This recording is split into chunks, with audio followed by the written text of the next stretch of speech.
আপনাদের জন্য একটা সুখবর নিয়ে এসেছি। বেসরকারি শিক্ষক নিবন্ধন এনটিআরসি এর নিয়োগ বয়স সীমা থাকছে না। খুবই এটা সুখবর আপনাদের জন্য এবং সবার জন্যই অবশ্যই।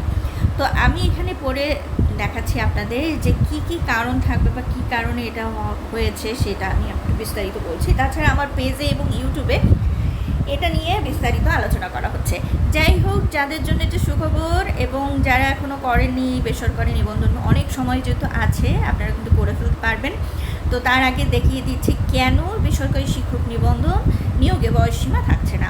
দেশের বেসরকারি শিক্ষা প্রতিষ্ঠানে গণবিজ্ঞপ্তির মাধ্যমে শিক্ষক নিয়োগের সুপারিশ করে বেসরকারি শিক্ষক নিবন্ধন ও প্রত্যয়ন কর্তৃপক্ষ এনটিআরসিএ বয়সসীমা জটিলতা অনেক প্রার্থী নিয়োগ বঞ্চিত হন।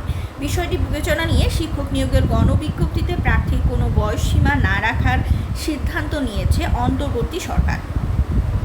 রোববার 25 মে শিক্ষা মন্ত্রণালয়ের এক সভায় এ সিদ্ধান্ত নেওয়া হয়। বেসরকারি শিক্ষক নিয়োগ বিধিমালা সংশোধনে এ সভা ডাকা হয়েছিল। দেখতেই পাচ্ছেন এখানে বিস্তারিত লেখা আছে। আমি আপনাদের সামনে স্ক্রিনে পুরোটা পড়ছি না, কারণ এতে হচ্ছে অনেকটা সময় চলে যাবে।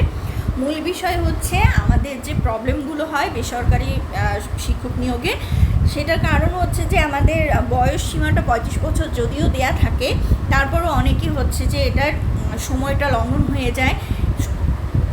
এই কারণেই হচ্ছে নিয়োগটা বাতিল হয়ে যায়, অনেকের অনেক সমস্যা হয়ে থাকে।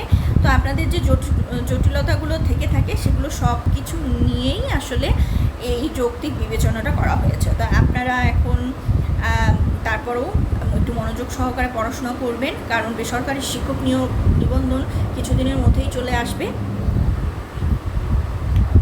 তো বয়সসীমা হচ্ছে পরীক্ষা ও গণবিজ্ঞপ্তিতে উভয় ক্ষেত্রে বয়সসীমা দেখা হয়, যেটার কারণে হচ্ছে গ্রহণযোগ্য হয়ে থাকে না।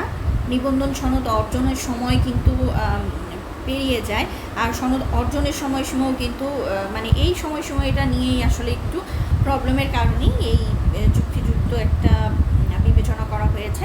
তো যাই হোক, এনটিআরসি এর এই শিক্ষক নিবন্ধন বয়সসীমা থাকছে না, এটা আপনারা কিভাবে দেখছেন কমেন্ট করে জানাবেন। Thank you.